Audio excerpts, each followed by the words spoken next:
My wife and her best friend accused me of having an affair and then got angry when I didn't actually have one.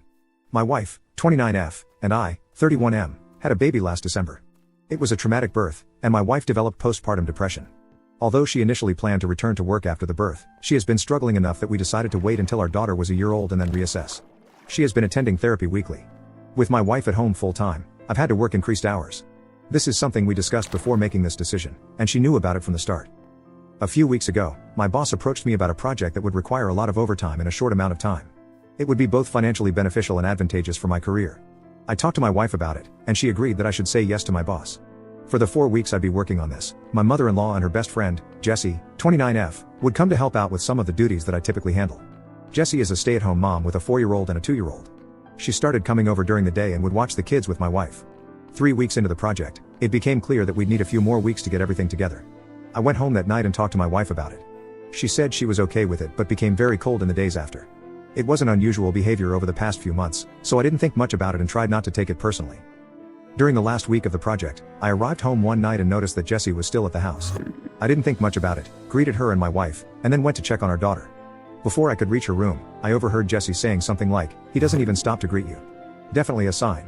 I turned around and asked what it was a sign of. Immediately, my wife started crying, and Jessie accused me of having an affair. She insisted that I must hate my wife because she has postpartum depression and that I'm not attracted to her because she gained weight from the pregnancy. Neither of these assertions are true. I'm doing my best to support my wife through her PPD while also caring for our family. I believe she looks great just the way she is now, and I haven't pressured her for intimacy as she hasn't expressed the desire for it. Jessie then demanded to see my phone. I told her no. She told me that's a sign that I'm guilty. I told my wife that I would let her see my phone if she wanted to. She nodded, and something inside me broke. I guess it was the thought that she actually believed I was having an affair really got to me.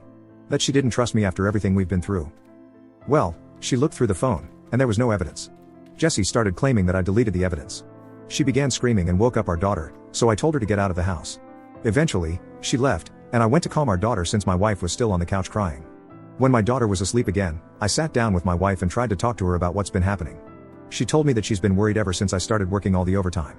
I reminded her that we had discussed what a good opportunity it was, and she agreed to letting me take on this project. She found it suspicious that we extended the length of the project.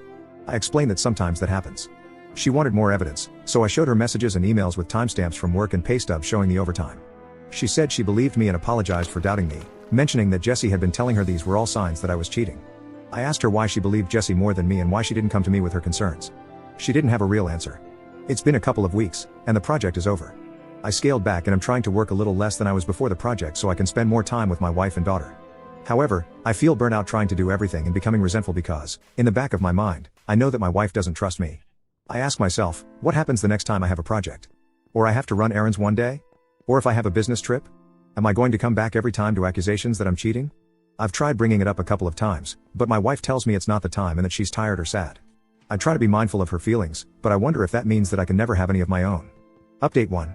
A couple of people asked for an update, so I'm providing one, but it's not a happy one. That night, I approached my wife and told her that I was going to find a therapist.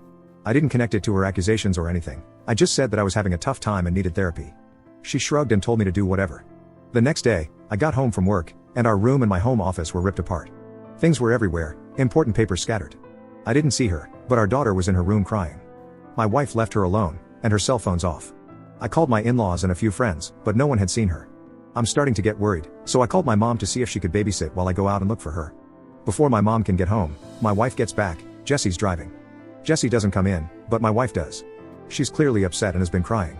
I ask what happened. I thought at first the house might have been robbed. She starts screaming at me that I'm being unfaithful and that the therapy is a front so I can meet my mistress. I try to calm her down and tell her that's not true, but she came at me and she hit me. My nose is broken. She kind of realized what she did and sat down on the couch and went comatose, just stared at the wall. I went into my daughter's room and locked the door. Then, I called my mom to tell her what happened. She was already on her way, and my mother-in-law to ask her to come over and take care of my wife. I packed a bag for my daughter, and when my mom got there, we left. My wife didn't even look up. We dropped my daughter off with my dad and then went to urgent care for my nose. I got blood all over my mom's new Subaru. My daughter and I are staying with my parents for a while, and my wife is staying with hers. I am looking into getting a restraining order against Jessie.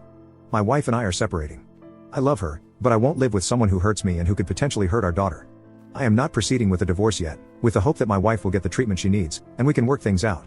My in-laws told me that they're looking at inpatient treatment at a local hospital. However, I also have everything well documented in case of an eventual custody battle.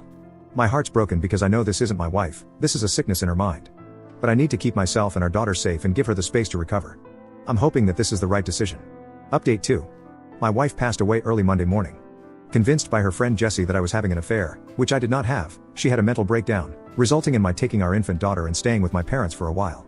She was with her parents, who planned on taking her to the hospital for inpatient treatment on Monday. On Sunday night, she came to my parents' house and demanded I give her our daughter.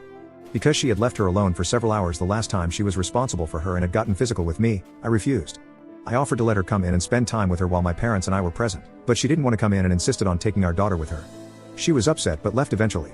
A few hours later, she drove her parents' car into a tree and deleted herself. The friend, Jessie, came to see my daughter and me yesterday. After some tears, she told me that she was planning to speak at my wife's funeral. She had already cleared it with my in-laws but was letting me know as a courtesy. I told her she would not be speaking at the funeral. We fought, and she left after telling me that I was an idiot and not the only person who loved my wife. I talked to my in-laws, who were adamant that Jessie be allowed to speak. She and my wife knew each other since they were kids, and my in-laws are close to her. We're all very fragile right now, and I fear that pushing this further would hurt my relationship with my in-laws, which I don't want. Still, the thought of seeing Jessie up there at my wife's funeral makes me feel sick. I don't think I can stand to listen to her, knowing that she took joy in my wife's deteriorating mental health and picked her up, leaving my daughter home alone.